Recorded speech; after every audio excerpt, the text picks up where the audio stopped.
नमस्कार दोस्तों, आज अपन पढ़ने जा रहे हैं उपसर्जक यौगिक के अंदर समन्वय संकुल और आयनिक मंडल को किस तरह से प्रदर्शित करते हैं उसके बारे में।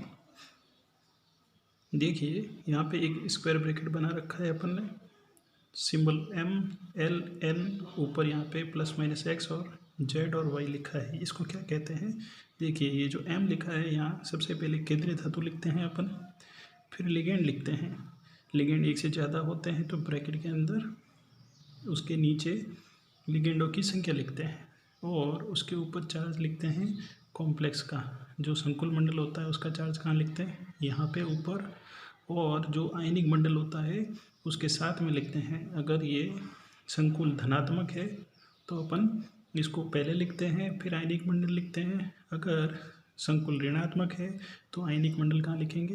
पहले यहाँ लिखेंगे, फिर ये संकुल मंडल या समन्वय मंडल लिखेंगे। ठीक है। जो केंद्रीय धातु, लिगेंड और उनकी संख्या को ब्रैकेट के अंदर लिखा है उसको अपन संकुल मंडल या समन्वय मंडल कहते हैं।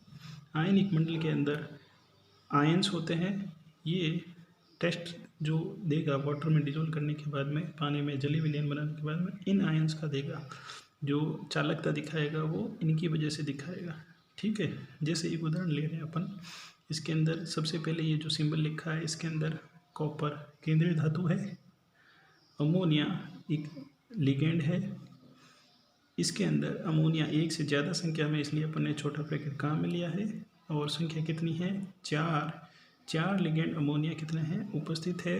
वो अपने एक एक एकाकी युग्म से कॉपर के साथ में उपसंयोजक यौगिक बना रहे हैं, उपसंयोजक बंध के द्वारा। और जो सल्फेट आयनिक मंडल में उपस्थित है, ये कुल मिला के जो अणु है पूरा उदासीन है, क्योंकि इसके ऊपर जितना चार्ज है उतना ही चार्ज समन्वय मंडल के ऊपर है। अब देखिए अपन को केंद्रीय धातु परमाणु की ऑक्सीकरण अवस्था और संकुल पर आवेश कैसे कैलकुलेट करना है, कैसे ज्ञात करना है, उसके लिए आप समझिए।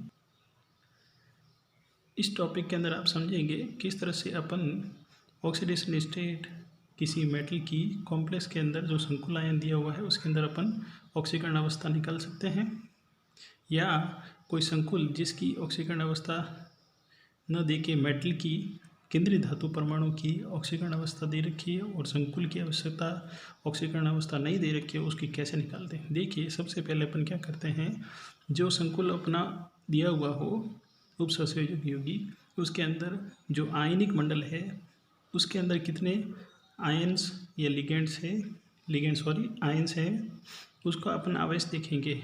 यहाँ पे पोटेशियम का, एक पोटेशियम का आवेश कितना होता है? +1। 3 पोटेशियम का आवेश कितना हो जाएगा? 3 जोड़ देंगे, इसमें मल्टीप्लाई करेंगे, कितना हो जाएगा? 3। तो एक पोटेशियम की वजह से इस कॉम्प्लेक्स के ऊपर कितना चार्ज बन जाएगा? एक पोटेशियम की वजह से कितना चार्ज आ गया? 3+ चार्ज आ गया। इस 3+ चार्ज को न्यूट्रलाइज करने के लिए कितने चार्ज आएंगे कॉम्प्लेक्स के ऊपर? 3-। मतलब जितना आयनिक मंडल के ऊपर चार्ज है उतना समन्वय मंडल के ऊपर चार्ज होगा। यहाँ पे आयनिक मंडल धनात्मक आयन के साथ में है और संकुल मंडल कैसा है, या समन्वय मंडल कैसा है? ऋणात्मक आवेश के ऊपर है। ऋणात्मक आवेश है इसलिए अपन यहाँ पे ऋणात्मक आवेश लिखेंगे और इसके ऊपर धनात्मक आवेश लिखेंगे। ठीक है। इस तरह से रिप्रेजेंट करने के बाद में अब देखिए, अब आप इसको भूल जाइए और यहाँ पे ध्यान दीजिए। अपन को केंद्रीय धातु का ऑक्सीकरण अवस्था निकालना है, इसलिए x लिखा, प्लस कितने यहाँ पे लिगेंड उपस्थित है। एक जो ये लिगेंड है ऑक्सलेट, उसके ऊपर कितना चार्ज होता है आप देख सकते हैं। जो लिगेंड मैंने बताया उसके अंदर ऑक्सलेट का चार्ज कितना है? 2- आवेश है। तो यहाँ पे ब्रैकेट में अपन ने 1 का लिखा, 2-, बाहर लिगेंड कितने? 3। इस आपस में गुणा करेंगे कितना हो जाएगा? 6। जो बाहर लिखा है उसको बराबर में -3 लिख लेते हैं। कुल मिला के अपन जब देखेंगे 6 उधर चला जाएगा, प्लस का 6 हो जाएगा, -3 कितना आ जाएगा? 3। मतलब यहाँ पे आयरन है उसका ऑक्सीकरण अवस्था कितनी है? +3। ठीक। इसी तरह से ये दूसरा एग्जाम्पल लेते हैं जिसके अंदर आयरन की ऑक्सीकरण अवस्था दे रखी है 2, लेकिन जो संकुल है समन्वय मंडल, उसकी ऑक्सीकरण अवस्था अपने पास में नहीं पता है तो कैसे ज्ञात करेंगे? वही तरीका, यहाँ पे x की जगह क्या लिखेंगे, यहाँ 2 लिख देंगे जो कि दे रखी है अपन को। यहाँ पे लिगेंड देखिए 6 संख्या तो 6 लिखा, ब्रैकेट के अंदर एक साइनाइड के ऊपर कितना चार्ज होता है, -1 चार्ज होता है, -1 यहाँ लिख दिया। इसको ज्ञात करना है, बराबर में लिख दिया x। ये जोड़ के घटा के गुणा करके कितना आ गया अपने -4। सो ये अपन देख सकते हैं x की वैल्यू कितनी आई, -4। तो इस समन्वय मंडल के ऊपर कितना आवेश रहेगा, -4। यहाँ तक आपको समझ में आ गया है। 2 तरह का केस अपन ने देख लिया है, एक तो संकुल के ऊपर आवेश ज्ञात करना और एक केंद्रीय धातु परमाणु की ऑक्सीकरण अवस्था निकालना। ध्यान रहे, जो ऑक्सीकरण अवस्था केंद्रीय धातु परमाणु की है वो पूरे की नहीं है, ये लिगैंड और जो केंद्रीय धातु परमाणु है उन दोनों के योग के बराबर है। अब अपन समझते हैं संकुल यौगिकों का सूत्र कैसे लिखा जाता है और उनका IUPAC नामकरण कैसे करेंगे। ठीक, अब देखिए जो समन्वय मंडल है वो उसके ऊपर धनात्मक संकुल यौगिक का सूत्र लिखना और IUPAC नामकरण। सबसे पहले देखिए यहाँ पे धनात्मक समन्वय आयन है। आयन मंडल कैसा है, समन्वय मंडल यहाँ पे धनात्मक है और ये उदासीन। इस तरह जो केस होता है उसके अंदर सबसे पहले अपन क्या करेंगे, लिगेंड है उनका नाम लिखेंगे अल्फ़ाबेट ऑर्डर में, मतलब जैसे अमीन, एक्वा और क्लोरो 3 तरह के लिगेंड हैं। तो अपन अमीन का AM देखेंगे, एक्वा का AQ देखेंगे और क्लोरो का C। तो C सबसे पहले है, बाद में आएगा तो सबसे पहले क्या आएगा, एक्वा और अमीन। इन दोनों के अंदर देखेंगे किसको प्रायोरिटी देंगे। ठीक, इसी तरह से केंद्रीय धातु परमाणु है उसका नाम लिखेंगे, फिर केंद्रीय धातु परमाणु की ऑक्सीकरण अवस्था रोमन संख्या के अंदर ब्रैकेट के अंदर में लिखेंगे। और ध्यान रहे जो लिगैंड का नाम, केंद्रीय धातु परमाणु का नाम और ऑक्सीकरण अवस्था एक साथ लिखेंगे, बीच में गैप नहीं रखेंगे। और फिर स्पेस देके आयन, अगर उसके ऊपर धनात्मक चार्ज है तो अपन पीछे आयन लिखेंगे, धनात्मक चार्ज नहीं है, उदासीन है, तो अपन ये ABC तीनों पॉइंट को ही लिखेंगे। दूसरा केस होता है जिसके अंदर जो समन्वय मंडल है उसके ऊपर क्या चार्ज है, ऋणात्मक चार्ज। सो अपन क्या करेंगे, धनात्मक चार्ज इसके साथ में कैसा होगा, आयनिक मंडल धनात्मक, अगर वो मौजूद है तो धनात्मक आयन मंडल का नाम लिखेंगे, नहीं मौजूद है तो अपन इसी तरह से पीछे आयन लिख देंगे। ठीक है, तो धनात्मक आयन का सबसे पहले नाम लिखेंगे क्योंकि आपको बता रखा है सबसे पहले जो प्रदर्शित करते हैं उसके अंदर धनात्मक आयन आता है, फिर ऋणात्मक आयन आता है, चाहे वो समन्वय मंडल हो चाहे आयन मंडल हो। ठीक, फिर उसके बाद में वही पहला स्टेप लिगेंड्स का नाम, दूसरा स्टेप केंद्रीय धातु परमाणु का नाम, और यहाँ पे केंद्रीय धातु परमाणु के नाम के पीछे 8 लिखेंगे। जैसे यहाँ पे जो केंद्रीय धातु परमाणु है वहाँ पे कोबाल्ट अगर मौजूद है तो अपन पीछे 8 लिखेंगे, तो क्या नाम हो जाएगा, कोबाल्ट 8। आयरन है तो फेरेट, जिंक है तो जिंकेट। आयरन का जब अगर ये धनात्मक मोइटी के अंदर होता है, मतलब उदासीन और धनात्मक के अंदर होता है, तो यहाँ आयरन लिखते हैं और यहाँ लिखते हैं फेरेट। ठीक है, और फिर तीसरा C क्या है, ऑक्सीकरण अवस्था धातु की रोमन संख्या में इसके साथ में अपन लिख लेंगे। इस तरह से आपको समझ में आ गया। अब देखिए लिगेंड्स, जो लिगेंड होते हैं वो अपन कैसे प्रदर्शित करते हैं, उनका नाम।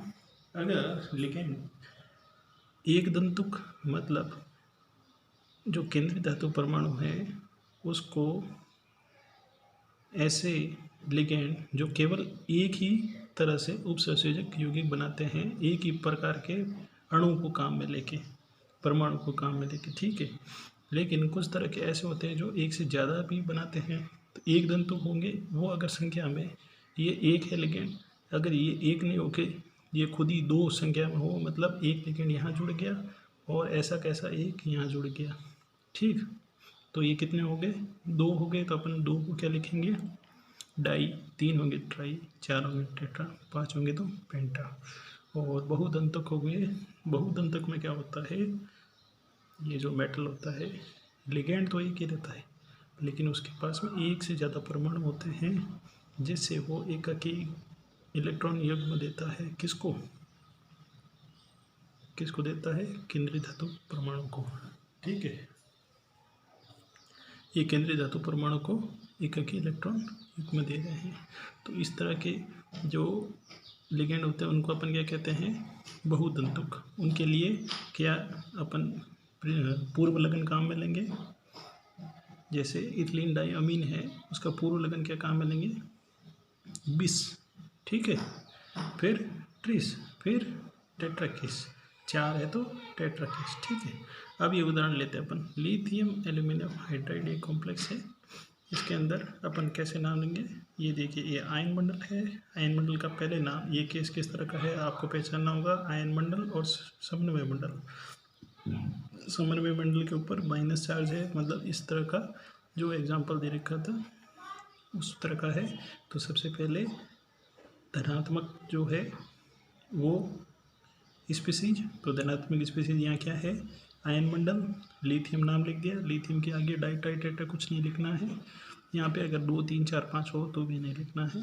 ठीक है, ये जो एक धातु और बहुधातु जो लिख रहे हैं ये समन्वय मंडल के लिए ही है। बाहर वाले जो आयन मंडल होंगे उसके लिए कुछ भी काम में नहीं लेना है, केवल उसका नाम लिखना है। बीच में एक अपन स्पेस रखेंगे, फिर लिखेंगे देखो कितने हैं लिगेंड? 4। सेंट्रल एटम कौन है? एल्यूमिनियम। ऋणात्मक माटी के साथ में है तो पीछे 8 लगाएंगे, तो क्या हो गया? टेट्राहाइड्राइडो एल्यूमिनियम, पीछे 8 एल्यूमिनेट। ऑक्सीडेशन स्टेट 4 माइनस ये है, कैसे निकालेंगे ऑक्सीडेशन स्टेट? इसकी निकालनी है तो x 4 है हाइड्राइड, तो 4 1 की -1, तो 4 माइनस हो गया, ये उधर जाएगा तो कितनी? 1 माइनस हो जाएगा, 4 माइनस 1 कितनी हो जाएगी? 3। तो ऑक्सीकरण अवस्था कितनी आ गई? +3। ध्यान रहे ये न्यूमेरिकल फॉर्म में नहीं लिखना है, या रोमन संख्या में आपको लिखना है, नहीं तो गलत हो जाएगा।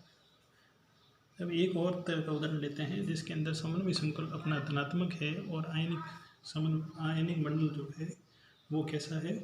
ऋणात्मक। देखिए, सबसे पहले आपको पहचानना अपना संकुल कैसा है।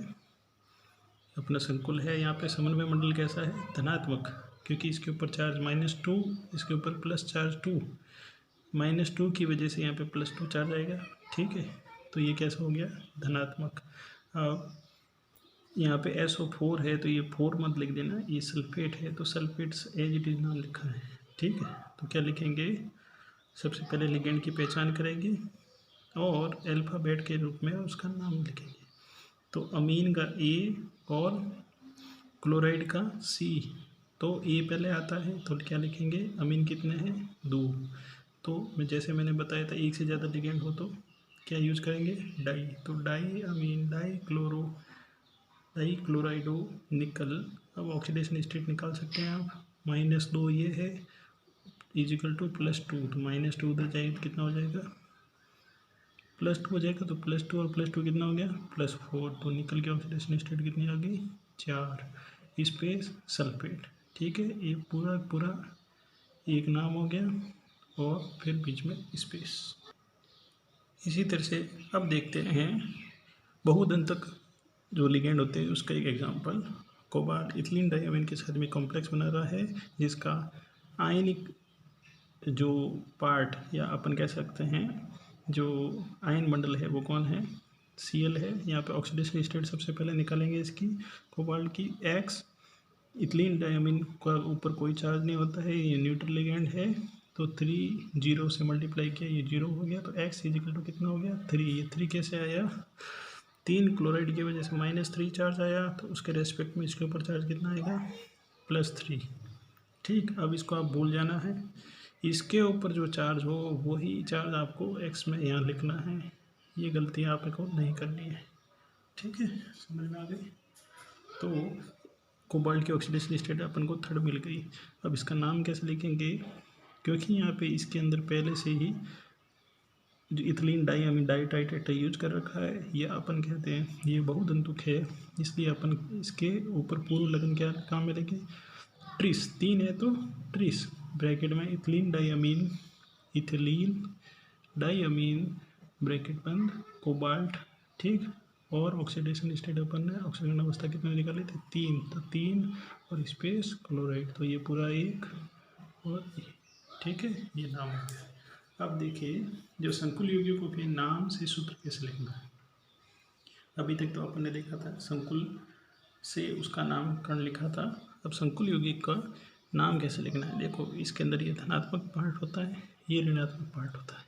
हमेशा धनात्मक होगा वो आपके बाईं ओर होगा और दाईं ओर क्या होगा, ऋणात्मक होगा। यहाँ पे देखिए धनात्मक पार्ट क्या है, आयन मंडल, और ऋणात्मक पार्ट क्या है बताइए, संकुल मंडल, समन्वय मंडल।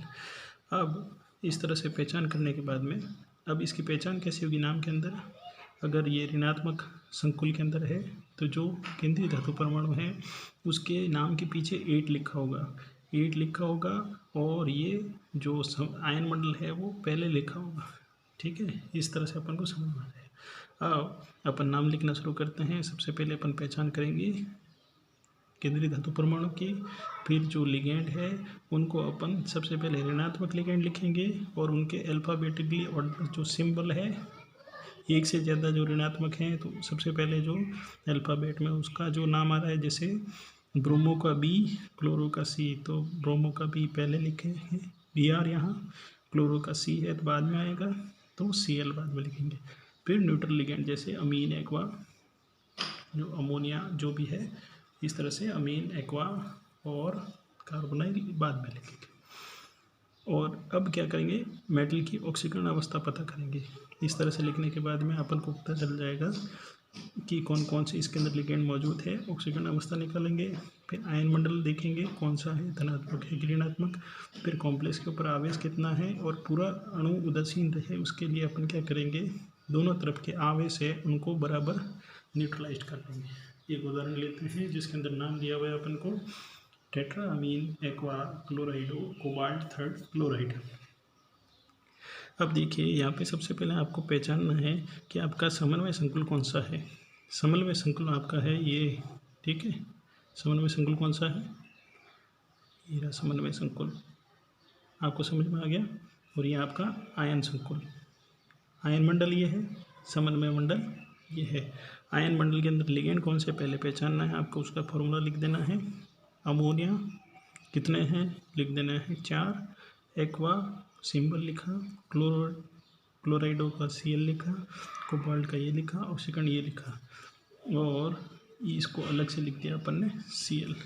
अब आपको फॉर्मूले के अंदर लिखना है फॉर्मूला, ये देखो सबसे पहले केंद्रीय धातु आयन, फिर नेगेटिव स्पीसीज पहले लिखेंगे अपन, कौन सी है Cl है, फिर न्यूट्रल लिगेंड लिखेंगे ABC के हिसाब से। इन दोनों के अंदर जो पहला सिंबल है वो अल्फ़ाबेट में कौन पहले आता है बताइए, H पहले आता है तो H2 पहले लिखा, फिर अमोनिया लिखा, अमोनिया कितनी है 4, ब्रैकेट में 4 लिख दिए बार में, और ब्रैकेट बंद, स्पेस ये Cl यहाँ लिख दिया। अब ऑक्सीकरण अवस्था निकाल लिए आपको आता है। अब देखिए अभी तक तो अपन को Cl दे रखा था, संख्या के आधार पे अपन यहाँ चार्ज लिख लेते, लेकिन यहाँ गलती नहीं करना है कि Cl यही लिख के इसको 1 मान लो और ऑक्सीकरण अवस्था निकाल लो। ऑक्सीकरण अवस्था मेटल की दे रखी है तो अपन को इसकी निकालनी है पहले, इसकी ऑक्सीकरण अवस्था निकालने के बाद में ये कितने हैं वो अपन को पता चल जाएंगे। तो यहाँ पे कोबाल्ट कितना है बताइए, कोबाल्ट की ऑक्सीडेशन अवस्था, ऑक्सीकरण अवस्था +3, सो Cl अपना जो आयन संकुल कौन है, आयन मंडल कौन है Cl, यहाँ अपन ने लिख दिया, तो कोबाल्ट +3 लिख दिया, Cl इसके अंदर मौजूद है -1, इन दोनों के ऊपर कोई चार्ज नहीं है, ये अपन को निकालना है। तो x की वैल्यू कितनी होगी +3, तो यहाँ पे कितना आएगा चार्ज +3। अब देखिए इस +3 को न्यूट्रलाइज करने के लिए Cl कितने होने चाहिए, एक Cl पे -1 चार्ज है तो कितने Cl ज़रूरत होंगे, तब +3 को न्यूट्रलाइज करेगा 3 Cl, तो यहाँ पे कितने लिखेंगे 3-। देखिए नेक्स्ट, इस तरह से अपन को अब ये सिंबल मिल गया है जिसमें समन्वय मंडल है उसके ऊपर +3 चार्ज है, और ये अपन को निकालना है आयन मंडल के ऊपर कितना चार्ज है। तो समन्वय मंडल के ऊपर +3 चार्ज है, उसके रेस्पेक्ट में क्लोराइड के ऊपर -1 चार्ज है, तो कितने क्लोराइड की ज़रूरत होगी 3 क्लोराइड की। अगर आपको ऐसे नहीं हो तो सिंपली इसको क्रॉस वे में लिख दीजिए, इसके ऊपर जो चार्ज है उसको यहाँ इसके बेस पे लिख दीजिए और इसके जो ऊपर चार्ज है वो इसको इस बेस पे लिख दीजिए। अब क्या आ जाएगा 1:3। 1 को अपन नहीं लिखेंगे कुछ भी, 3 को 3 लिख दिया। तो वापस सिंबल खोल के लिखते हैं। तो अपना क्या था ClH2NH3 4 ब्रैकेट बंद हो गया और Cl3, ये आपका आंसर।